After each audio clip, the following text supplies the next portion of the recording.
Hi, hello there, Gabriel Clevenger here. So this is episode 2 of Upstate Tables, and today the episode is with Sarah Butler. A few months ago, she and I went to Crib's Kitchen downtown. If you're a Spartanburg aficionado, or if you're familiar with Spartanburg, then you'll probably know of Crib's Kitchen. So we went and sat down there. My apologies for the lighting in the video. Lighting was great when we started, and somehow the clouds rolled in and it got to where it wasn't great, but the audio is still great. So what you'll see is that Sarah works with the George Dean Johnson Jr. School of Business, I believe at USC Upstate is the full name of the school, where she helps plug people in and helps sort of fill that gap between the best that the school and the education system can do to get people ready, but then, to also bridge that as people get out into the business world. So she helps to bridge those gaps and get people plugged in, get them what they need. Sarah and I worked together in a different program at USC Upstate for about 5 years ago. So she and I have been friends for quite some time. We had a great talk. You'll hear her talk, and you'll find the links to the video to the Amplify program, the Start Me program, the Grassroots Leadership Development Institute, the Butterfly Foundation, and a number of things that she mentions. And she also offers at the end of the video if she can help to plug in or connect anybody to some of the things we talked about, or if they have questions, that you can contact her. So Upstate Tables, Sarah Butler, she's doing great things here in the Upstate. Tune in, listen to our conversation. Thanks. But, to start off, I guess just sort of how long you've been in your position and what your role actually entails, like what it is that you do for USC Upstate, for the city of Spartanburg. And, anything else you want to say about who you are and what you do? Okay. So, Sarah Butler, I originate from West Virginia. Yeah. That was the other thing I was curious about. Just love to hear, since you've been here for a few years instead of growing up here, just kind of how you bounce off of the Upstate. Notice the culture being from somewhere else too. I'm catching up to the amount of time I'm not quite at half and half, but I've been spending quite a lot of time. So came to South Carolina in 2008 and started at USC Upstate and have remained there, but current role is Director of Advising and Career Enrichment Services for the George Dean Johnson Jr. College of Business and Economics. Yeah, that's a mouthful. Yeah. all I do. Does that all fit on a business card?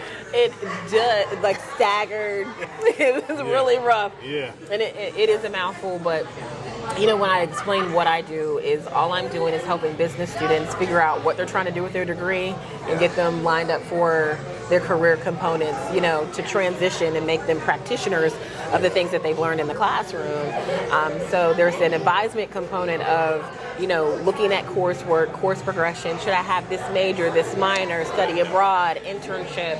And then there's the professionalism aspects of it, because everyone thinks that degree is the ticket, and it's it's a tool to an extent, but it doesn't automatically grant you a certain level of access. If you're going to an attraction and you have a ticket to get in, there's all these different levels. Like you could have a fast pass, to get past certain levels. You could have special access, VIP access. And so, yes, the degree is a ticket, but what do you want to do with that ticket when you get in the attraction? So it's making sure that they have more refined interview skills, resume development, and just the business world. There's a different type of business professionalism acumen that exists, where to wear your name tag.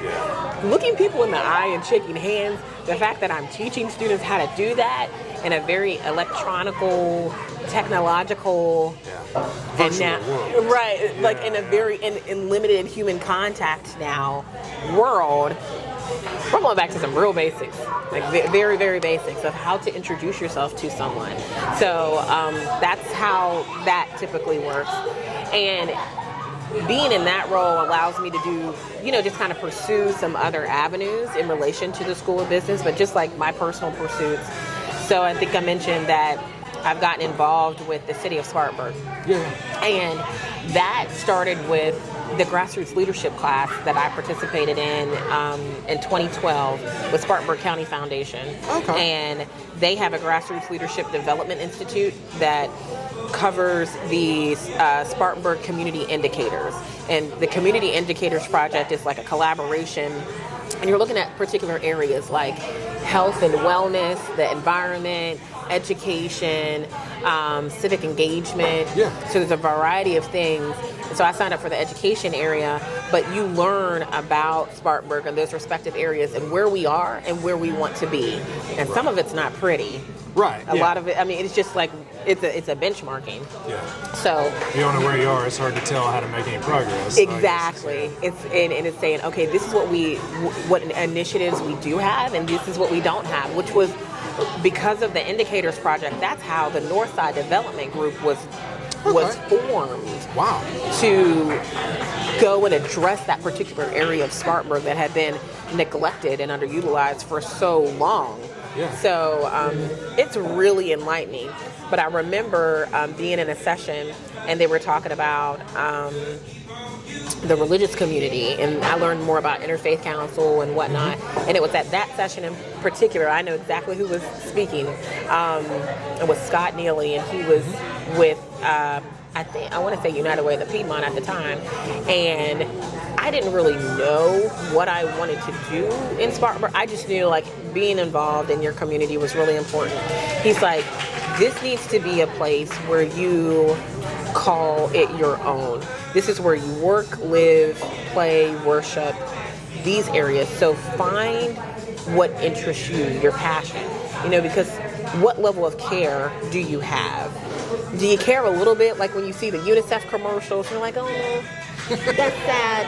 And then you turn it, like you care a little bit. You don't want that to happen to somebody else. Or maybe it's the PETA commercial with, the dog or the cat that's been abandoned. Sarah McLachlan's song playing. Yes, and that, like, I can't listen to that song to this day. Why they play it at Christmas too? Just all the time. All the time. Yeah. And so, it's like, do you care a little bit? Do you care enough to put your resources up? Maybe it might be something in church, or you might be giving toward Susan G. Komen breast cancer awareness. You may not have had a personal relationship, but it's a reputable organization for cancer research. So do you care at that level, or do you care enough where it impacts your life and you want to impact the life of others? So I was searching for that third tier and trying to figure out, what do I like and what am I into? And I realized as a person who was like newly married, new to the area, young children, I was just trying to feel my way around. And I didn't necessarily stumble upon, but I ended up becoming the facilitator for the grassroots leadership course itself. So I launched into this level of facilitation, and I think what helped me with that was like organization skills and just teaching for a number of years. So who is that through? Like, what's the basis for that? How do people get into it? Is that a 4-credit class, or is it a... So for the Grassroots Leadership Development Institute, you just got to go off of recommendation, and somebody recommends you. So I think I had a colleague from work, and then like my spiritual leader, and I was like, I wanted to learn more about where I paid my taxes. Right. Yeah. That's really what it came down to.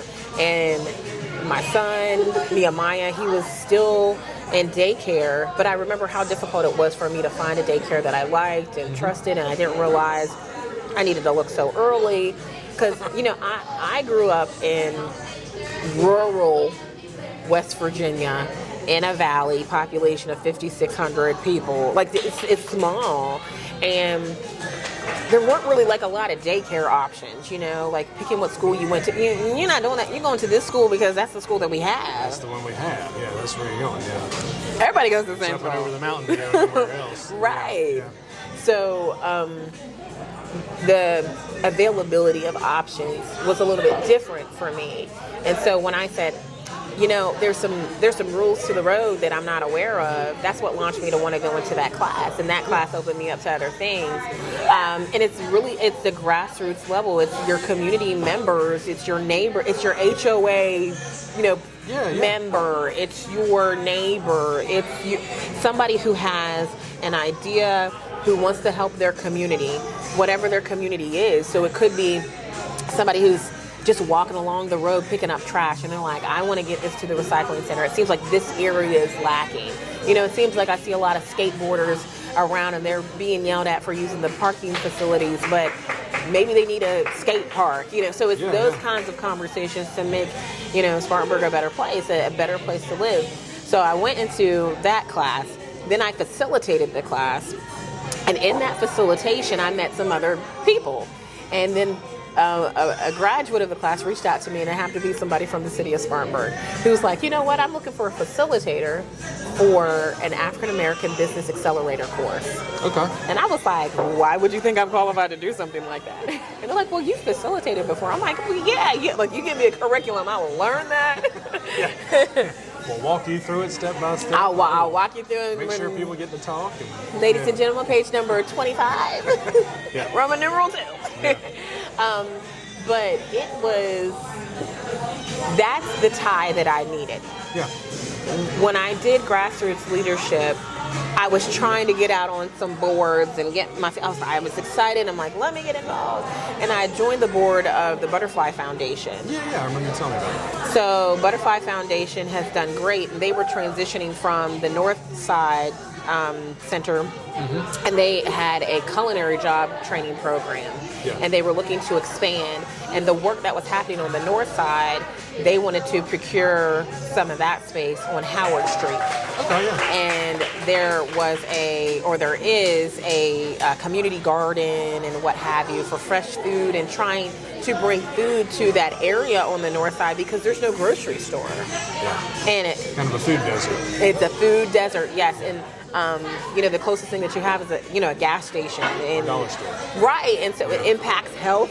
It impacts, there's very little transportation because you're not doing like your month's worth of shopping at Walmart. If you got to haul all that stuff on a bus and you have a bunch of frozen food, like this is definitely prior to having all these recyclable bags that are insulated. Yeah. So, these they moved to that location. So I was fortunate to get some board experience by participating, but it just wasn't filling my cup. Like I enjoy the population. The population was previously incarcerated or chronically homeless individuals who were in need of a realistic job training experience, and not just experience, but food service is one of the few places where a former convict can go. Yeah. Without having like an extended background check. And many of these individuals had been, misdemeanors, some were felonies, but they served their time and they were just trying to get back on their feet because now they have, 2 or 3 kids. They're trying not to get back into some of the old habits. Yeah. And it was the job training program dealt with a battle of the minds, really having that growth mindset of respecting authority. Like that's a real conversation to have, and empowerment speeches to say, being on time and your time management is very important. That shows that you are, reliable and responsive, and you can take, direction, and then that shows that we can trust you to show up and provide this service. Right. So even a great program, and I stayed on the board for quite some time, and I saw oversaw some projects of them moving into that building. I wasn't finding my itch. So kind of fast forward to now, for the past 3 years, we're getting ready to start our 3rd year. Well, it'll be the 4th year of that program, but the 3rd year I'm a facilitator for the Amplify program. Okay. And so Amplify is the African American Business Accelerator for the city of Spartanburg. Okay. Their whole objective is to increase the number of Black business owners within the city. So they're already providing services, but looking at sustainability and their ability to provide these services. So it's really making sure that Spartanburg is reflective of the residents that live there. Right. And so if you were to walk down, Main Street of Spartanburg, you see a lot of different businesses, but there's similarity too, and it caters to a particular audience. Right. So making sure that we're in expanding the monetary equity. I mean, making sure that these businesses have access to capital. And that's been a huge hurdle because there's a lot of old thinking and being begrudged and prejudice, and still breaking those barriers. Yes, there's a lot of multicultural development who are in executive positions, to break down a lot of is assumptions. So it's equipping these African American business owners who have an idea. They go through that ideate stage of, I think I got a good idea. I think I want to do this. Right. And putting that pen to paper. They will come out of it with not only a business plan, but one of the financing arms is Carolina Foothills, and they provide the capital. So they go through, credit counseling. If you're not quite ready to, get the loan or business loan, because some people go through the class and they realize I have enough of my own personal capital to start my business, or they've already started incurring income. And then you have some who are a little lag behind. Their personal finances are not up to par yet, so they need to get there, and they start the credit counseling from the beginning, which is wonderful until they meet that criteria. But we go through everything as far as, marketing and what that looks like, who you are as a company, as a brand, what your vision is, what your mission is, what kind of service. And ultimately, we want it to be a sustainable business. So No kidding, there are people who apply, and I say, I know that this sounds silly. I was like, but Spartanburg does not need another bakery. Right. Or another storage facility. Yeah, no. Listen, so many storage facilities, but we don't really need another bakery in downtown Spartanburg. We don't really need another hair, we don't need another salon. But I mean, it would be okay. Type stuff. I mean, there's tons of blood in the water on those types of, you're jumping into a crowded market for no more business than what, yes, the population's growing, but still. And we get that a lot with restaurants. It's like, I have this restaurant idea. I'm like, it's going to be tough. Yeah. When we have so many restaurants in downtown. And the margin on restaurants is already so slim. I mean, just the margin between, I've heard, I don't run a restaurant, so I don't know, but the difference between making it and going under is really slim. It is. Yeah. It really is. So we're like, okay, so how long is this going to be here? Do you just have an idea and you were like, I'm just going to run this by? Or is it something that you can see through? So we've had some wonderful ideas. Like there was a woman who was like, I didn't even know that this was a thing, but she said that she was a licensed wig maker, and she wanted to provide services specifically for cancer patients and individuals who struggle with particular skin issues. And she said that she was already working on a contract with the hospital and certain doctors' offices. And I'm just, I said, this is a class? And she's like, hair making, weaving is a type of trade. And so she's like, I want to make wigs for Black clients. And I was like, I'm intrigued. Yeah. I guess I never really thought about where those came from for those folks, but there's something at the hospital. The cancer center, they have some sort of service there, but I'm sure, if she could bring another level to that, that's a great idea. Exactly. I was like, huh. So you hear, because people are usually addressing something based upon need.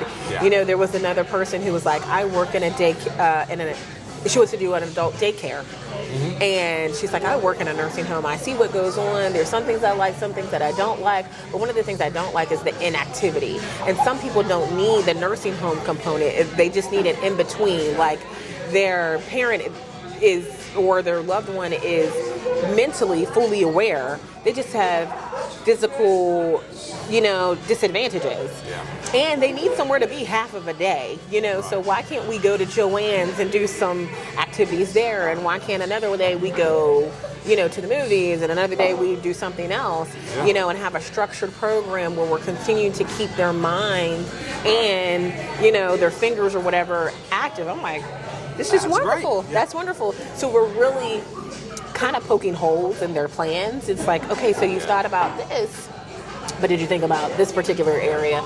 So that just that analytical I imagine that's so important too, to point out weaknesses or point out gaps in what they're thinking, things they haven't heard of, with the desire to make their plan better. Yes. As opposed to they go to somebody and they just take a poo-poo on their plan, and that's not going to work for all these reasons. Yes. That's calling attention to weaknesses, but that's not constructive. Whereas what you're talking about doing is saying, all right, that's a great idea. If it's going to work, you need to think about and help them to identify as weaknesses so they can take care of them before it gets to be that. It's identifying things and getting access to the resources that they need. So during the pandemic, it was definitely different. We still did a class, but it was all virtual. My preference is to teach in person because I believe that there's a lot that can be gained from brainstorming and group work and getting the ideas of others and perspectives to help, challenge you to think outside the box. And we did that the best that we could on Zoom. Right. Yeah, but you do your absolute best. Yeah. But even in that arena, some of the businesses just thrived. I mean, just thrived. There's one person in particular who I'm really proud of, but she's an esthetician, and she realizes her services are not essential. There's a very set market for that to get facial massages, but her component was always to be mobile. Yeah. She had already been going to people's houses and bringing a table and doing these beauty regimens. And so during the pandemic, people were like, I am all for it. But there was a limited amount of money that was available because she's doing this full time, right? So getting access to PPP loans, SBDC, Small Business Development Association, getting the things that you need to survive, thrive, continued education, knowing what policies have changed. Restaurants definitely went through a lot of different components with new COVID-19 regulations. So they already have to be, regulated by like Health and Human Services to get that A on the outside of their, facility. But then you have another piece like, what is your staff being trained to do, and et cetera. So that access to the resources. So the good thing about the program is after they graduate, they're not just like cut off or it's like you win or great. They get a mentor afterwards, and there's a regular kind of check-in, and you're connected to the city from here on out. You're part of the, their directory. You're getting some definitely wordplay and whatnot with people in the community because they're seeing you more often. You have that support. So I think that's definitely something that I enjoy. It's a headache sometimes, but it's hard work and heart work, Yeah. So I like imagine it. because it's so personalized. You're not just teaching. You're not. I say just. It's not that you're teaching a class that is generalized information that everybody has to get down standard. What you're doing is facilitating an experience with certain concepts and goals, which then have to be worked into the issues of every person in there. So that's, it's difficult because it's so personalized, but that's the same thing that makes it so valuable. It's so, for me, like the aspect I enjoy is being able to refer one of those businesses as a vendor to purchase one of their items or services, or to go to their opening or ribbon cutting or whatever it may be. That is fulfilling, in my opinion. I'm like, you're doing the thing that you said that you were going to do. That's all. Even if they pivot or go a different direction. So everybody does. You talk to anybody. There was a time where they had to pivot or change emphasis or just change on the fly what they had to do. Yeah, it's a whole lot easier to change direction a little bit if you're already moving forward. And a lot of that knowledge you give them is going to end up helping them for whatever they do, however they pivot, wherever they go. You don't have to personalize it, rework it maybe, but... and there's not that much of a difference between personal and business. Right. So a lot of those principles go hand in hand. Yeah. Is there a website, like for you said that's the African American Business Accelerator? Yep. So you just go to the city of Spartanburg, okay. and it's under the minority business component. And it's kind of like minority and women's business component, but it may have changed in the last couple of months. But ultimately, it's there. They have a pretty strong social media presence. But if you're following the city of Spartanburg, you would have seen things about Amplify. It seems like social media is the way to go. So they're on Instagram, Facebook, Twitter, whatever. Yeah. Well, all the new platforms, ones are this week. Yeah. all the rage. Maybe not Snapchat, but they may not be far from it. Yeah, it's true. It's true. Well, I mean, what are other, maybe not that you're leading it, but being in those positions where you are and facilitating things like you do, especially with your access to City of Spartanburg folks, are there other things that you have heard of, like kind of coming down the pike, other things that are interesting, or well, just even if you can say? Yeah, I absolutely can say. I don't have proprietary information. Okay, all right. But even, not just with the city, but when I spoke with Leadership South Carolina, they were not aware of how many accelerator programs we had in Spartanburg. Okay. So Amplify is just an African American business accelerator. Community Works has a LEAP business accelerator program. Okay. There is, and that addresses a particular population, but then there's Start Me, and that stands for Start Minority Entrepreneurship. Okay. That's specific to the North Side.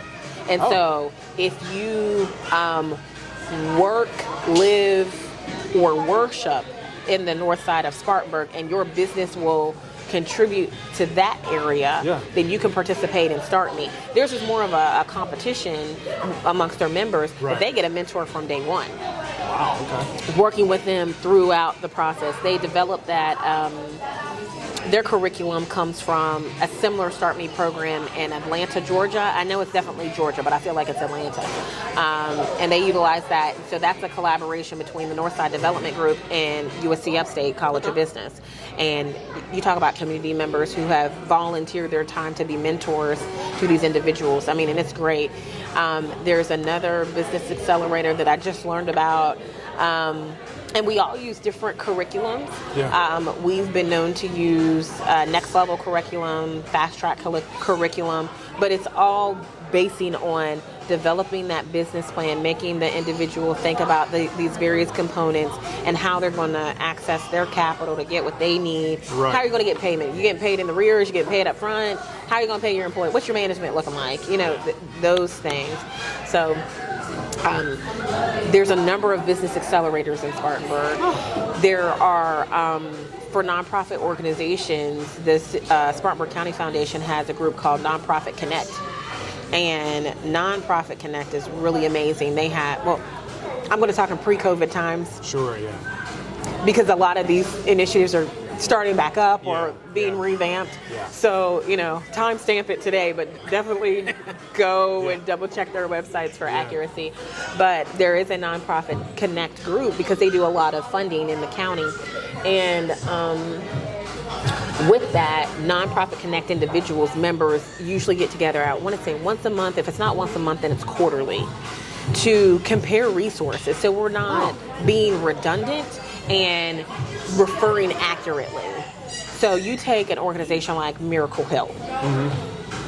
People have an idea of what Miracle Hill does, but sometimes no. So you might be referring them specifically for teen pregnancy prevention, and that may not be what they're doing when it comes to homelessness prevention. They might be better suited to be referred to Upstate Family Resource Center, depending on where they live, in Chesney, Inman, Boiling Springs, District 2, to go there, to prevent, not just prevent the teen pregnancy, but prevent second pregnancies in teens. But they also, Upstate Family Resource Center also provides ESOL classes, GED classes, and for a time period there, they were doing just general arts classes like theater introduction, piano lessons, drum lessons, so that Nonprofit Connect group really goes together because they're saying, I have this issue. Who can answer that call? It's like asking a question in a classroom and say, I know the answer, and that's how Nonprofit Connect works. That's so, for them to get together and huddle and say, all right, so here's something that's changed in the last 3 or 4 months. If you're referring people to this, you need to, we now can do this, or we now need to send them over there instead of, because it's easy for people to get lost, I guess, in if they only have an hour or two to find information, then they go to one place, that's not where they need to go, then they may not have time to go to the next one. And I can tell you how many times I've been dealing with people that'll ask me for a question. I'm like, you know what, 5 years ago, so-and-so, I know so-and-so got help over there. I'm not sure if they do it anymore. But that kind of a clearinghouse of the most recent, the most recent up-to-date information about where people can get help. That's super valuable. And there's interfaith counsel as well, because many of the religious organizations have initiatives within their practice, right? Right. So I know that the Presbyterian Church really had a focus on homelessness, right? And homelessness to the extent of if they were living in a hotel or a motel, and without a home there. So it was something they were saying there's this need, or we have congregants that are experiencing this type of situation, and they were able to address or compare with other religious leaders in the area. Yeah. So that's always helpful, and it also allows them to cross-promote what's happening in Spartanburg. You know, I mean, we don't need 15 million back-to-school backpack Right, yeah. drives. I mean, back when only one or two places were doing it, it was great. But yeah, now you probably drop out on that Sunday before school starts to come home with three. If you forgot a backpack or some pencils or... But, well, you know, that's... are there any kinds of accelerators like that, places that do things similar? Do you ever end up having conversation or comparison with what you guys are doing here as what's available in Greenville and folks doing stuff like that? Constantly. Spartanburg is always being compared to Greenville. Yeah. All the time. Yeah.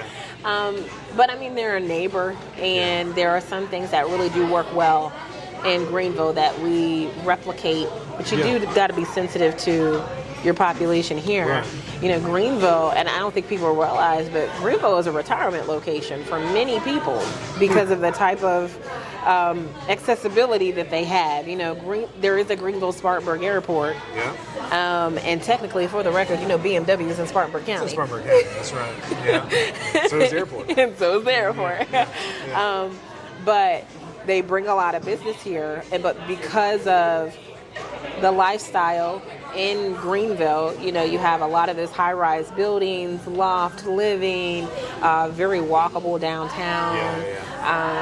You have now I will say like the higher education presence is dominant in Spartanburg. Yeah, it's because college town for sure. Yes, we have 7 colleges, universities. We have 2 medical schools. You know, you have VCOM. Yeah. Doctor of osteopathic medicine, and then you have Sherman Chiropractic. So we got 2 doctor situations. But Greenville has the University of South Carolina Medical School now there, and a Clemson presence and what have you. So I mean, just the upstate region in general is really good. Yeah. So we try to look at it from that perspective of what does Spartanburg provide in comparison to Greenville. And it's not all just carbon copied, you know. Sure. Just not pigeonholed. What are some of the programs in Greenville? Because here I try to talk about the upstate in general. So do you know of what is particular to Greenville? What things are? Not really, as far as any type of accelerators or what their community is doing. I just know more so from a tourism kind of component and getting people to the area. Now, when it comes to businesses, as far as the workforce, I know a little bit more with that because of working in the College of Business. We work with upstate businesses. So, of course, BMW is a really big draw. AFL. I mean, we have international companies that are headquartered in Greenville. ScanSource is a B2B, a business-to-business company that particularly works in technology scanners and video conference materials and things to that extent. But their clients are other businesses like a Verizon or a Cisco, what have you. So ScanSource is headquartered here. You have Hubble Lighting that's headquartered in Greenville as well. And Hubble Lighting is responsible for lighting solutions for commercial and residential properties. So, and I'm about to get this wrong, but it's either Lowe's or Home Depot. But they provide all the lighting. Wow, okay. For all the Home Depots or all the Lowe's. Wow. And many, I guess, shopping centers or facilities that have the lights outside and things Hubble Lighting does things like that, and they're headquartered in Greenville. So going back to BMW, everybody's oh, the X5 is made here, whatever series is made there. It is, but they don't make everything there. There are a lot of things that are sent to it. Yeah. And so Drexelmeyer is another company, international, also German, that all they do is create center consoles and dashboards. Yeah. That's all they do, but for luxury vehicles. So their clients are not only BMW, but they have other, I think like GMC and something else. But I'm just like, okay, that's another way of bringing business in. So you have heavy manufacturing here. You have Tyndall. You have Amazon distribution, Walmart distribution, Dollar General distribution in Jonesville. Like they are, the logistics here, logistics and supply chain is ridiculous. When you think about logistics, how can I get this good or product as efficiently as possible from point A to point B? But that Amazon distribution center and being as close as, Charlotte as well, we are busy. That's how your, Amazon Prime account can get that stuff in 2 days in this area. Yeah. Around here. Anyway. Here. You can get a lot of things because of the distribution centers.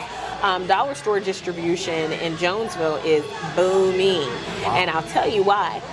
During the pandemic, a lot of people were staying away from supercenters, which Walmart kind of dominates in.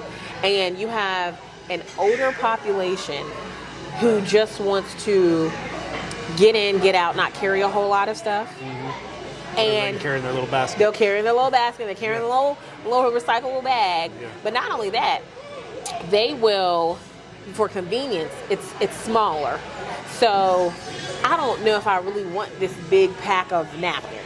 Right. But I'll pay a little bit more for a smaller pack.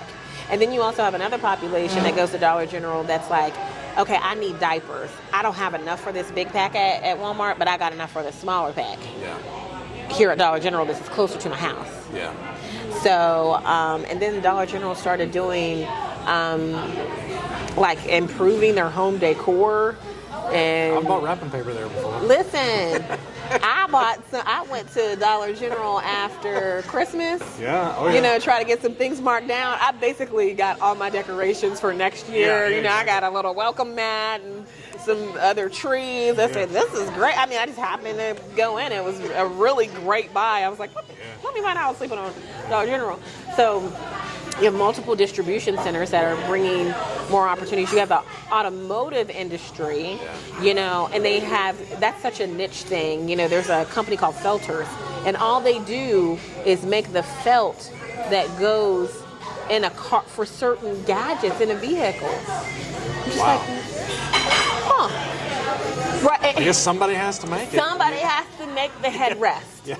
You know what I mean? Somebody has to make those things, the things that we consider the norm. In high school or college had moved here and he ended up getting a job working for a company that made seats and upholstery. Yeah. They were just jamming all the time, just cranking that stuff out. I'm saying. Were busy.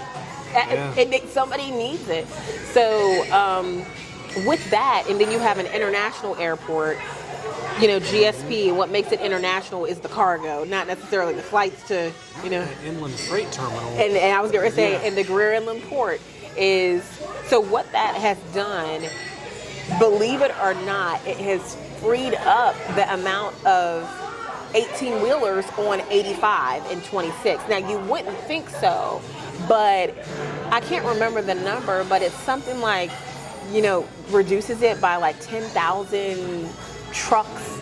Like, I can't remember if it's weekly or monthly, but it's like a buttload of trucks that are off the road. And if you think about how that kind of tears up the infrastructure, but those trains are coming from Charleston to Greer, and a lot of those materials are coming so they hit here. the coast of Charleston, and then they just come up on a train. Yep. Man. I know. Yeah, I mean, I guess particularly if you just kind of grow up here and you kind of see the things you see, because it's what you've always seen. You don't really think about all the other stuff going on around here. So I mean, and people come to Spartanburg for, colleges and universities. I mentioned that too. But you have, traditionally female school, Converse. You got a traditionally male school, Wofford, that are both, private, but they have their own alumni claim to fame. They've been around for a long time, and individuals are coming here and then wanting to stay and live here. I don't want to say like a lot of people are moving out, but when you got Anderson, Spartanburg, and Greenville, and I'm an hour-ish from Charlotte. I am within 3 hours distance of 3 airports if you're in Spartanburg, right? Yeah. And then you have train station, where are we, over there? Yeah, that's right behind Amtrak. that goes all from New York to Florida and New Orleans. Yeah. I was actually looking at the train last night going to New Orleans.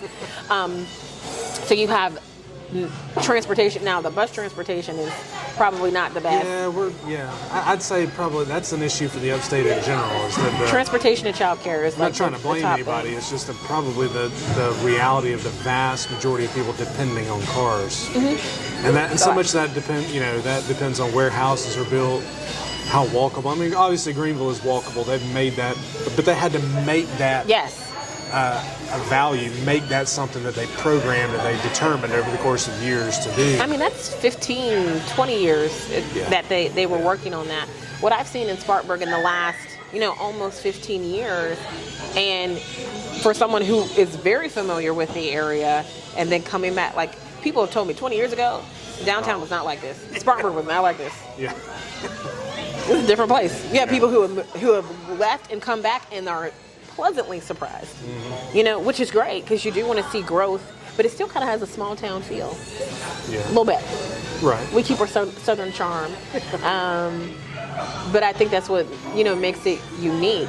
So you're here for the schools, you're here for the job opportunities. I mean, you look at the healthcare system too. Yeah. Right, like more people, more healthcare, and you have Prisma. Greenville Health System, Spartanburg Health System, St. Francis, you have that expanding, personal private practices, chiropractic school. Yeah. I mean, that's the thing about the upstate. You about can't turn a corner without hitting a chiropractor's office. There's quite a number.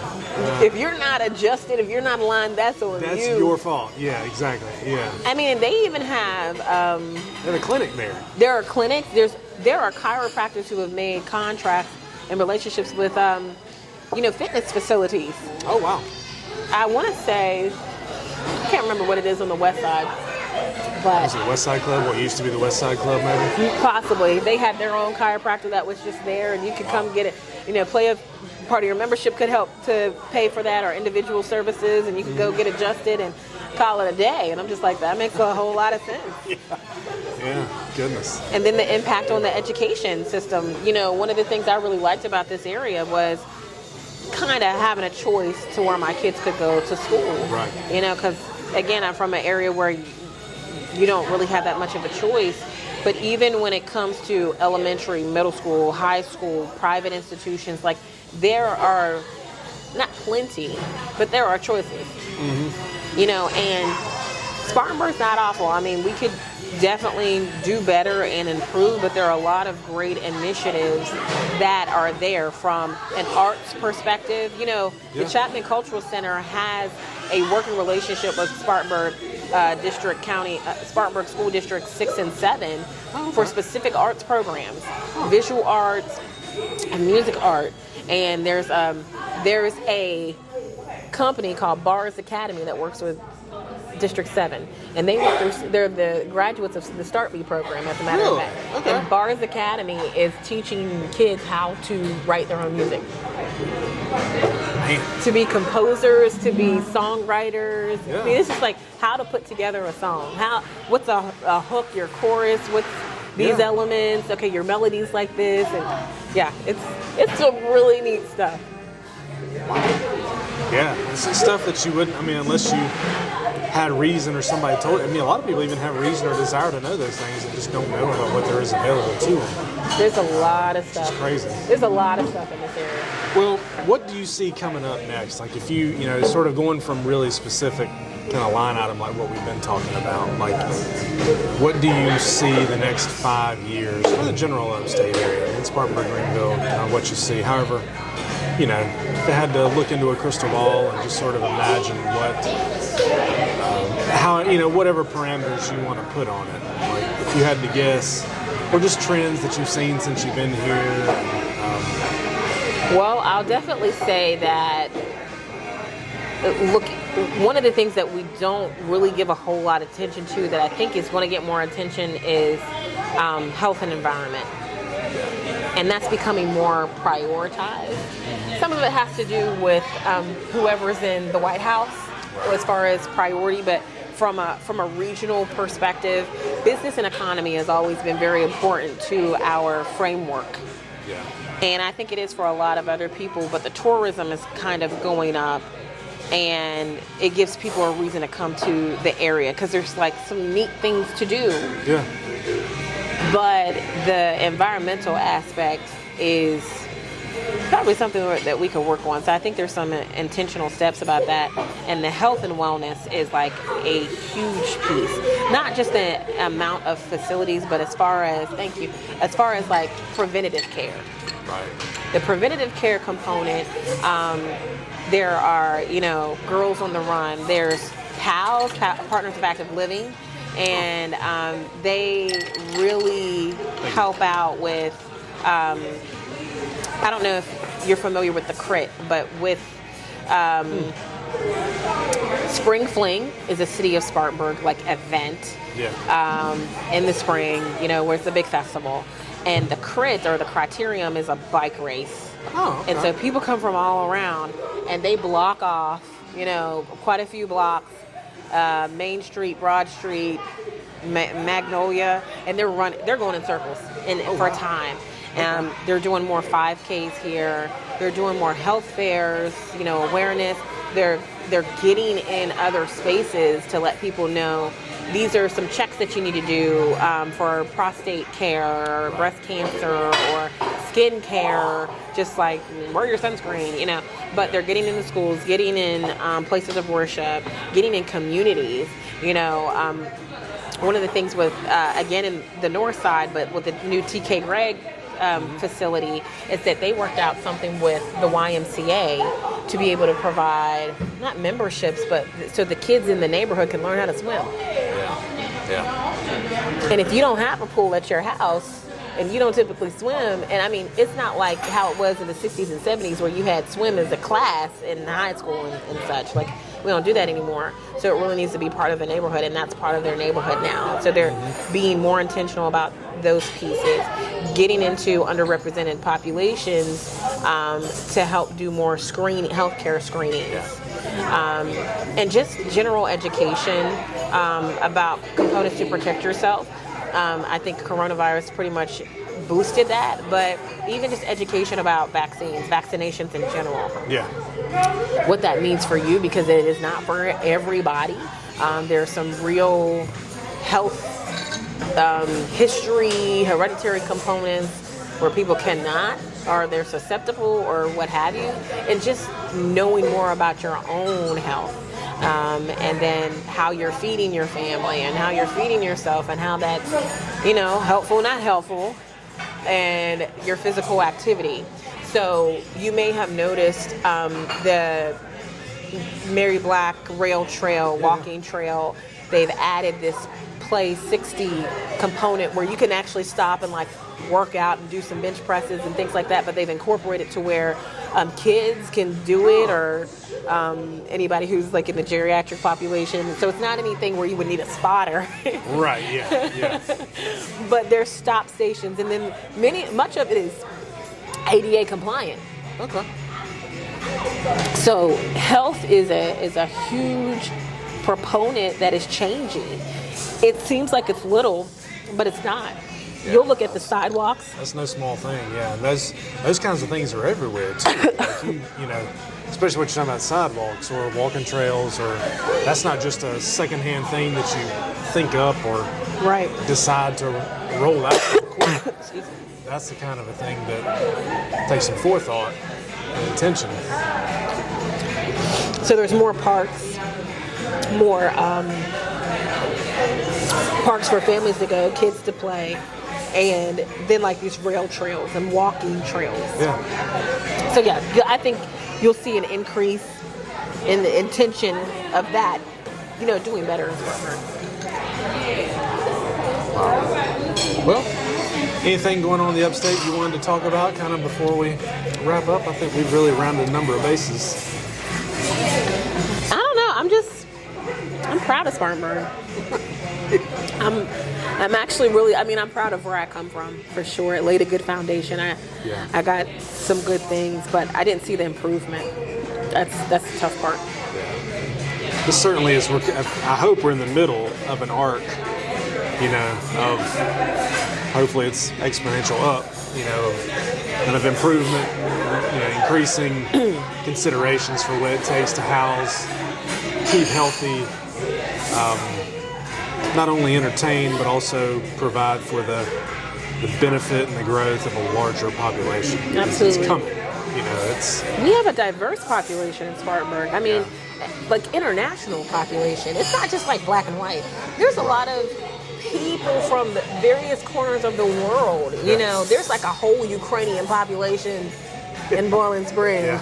You mess around and somebody is speaking Russian and somebody else is speaking German. And I was told, I need to track this down. I hope I'm not passing off like incorrect information, but I was told that even is a byproduct of industry and business here, because years ago Milliken brought in a lot of Ukrainian or Russian folks to work there. So, okay, that's something you've heard That's too. what I've heard too. Okay, yeah. Yeah, there's a heavy Deutsch community here. That provided for not only for those folks to live here and have kids, but then it provided somewhat of a community for ready-made families and other folks to come here as well, where their language was spoken. They knew there were other people from where they were from, and it worked for them, and they were okay to be here. Latinx community is growing in Spartanburg because there's a lot of Spanish-speaking countries that come here for work, but also other opportunities. There's a Hispanic Alliance that is specifically working on. I really want to say that they're part of another accelerator too, but just like Spartanburg is really unique. Now, we're not void of social aspects that do need to be addressed. Sure. Yeah. There are some indoctrinated thinking. There's a lot of people who, have previous prejudices, and it's systemic. You have to have that, equity and equality conversation, because some people think it's the same and it's not. Right. You need to talk about diversity and inclusion, and some simple things to remember is like diversity is just like the differences of people, how many men versus how many women, and like, okay, we got 5 guys, we got 5 girls, okay, we got our diversity, and that's not necessarily the case, but the inclusion part is taking into account their thoughts and their processes and their experiences, so when we're talking about maybe an advisory board, they're like, oh, we're diverse. And it may be diverse just by race, but is your skill set diverse? Is your religious preference diverse? Is the sexual orientation diverse? Is it, because all those experiences matter, because one of the things that I remembered was advising a student organization, and the president was Buddhist, and she shared a lot of her with her faith and her practice. And it was very enlightening. And there were some initiatives you probably wouldn't have moved forward with because her perspective deserved to be reviewed. Her experience was very valid to her. Are people diverse in their thought processes, in their political affiliations, just making sure that we're getting a broad idea of what we have. And that's what we have here. I do like it, but that needs to be tackled at the root. And so some people are dying out and moving in those roles, but if you continue to put more in, if you have a principal at a school that doesn't like change,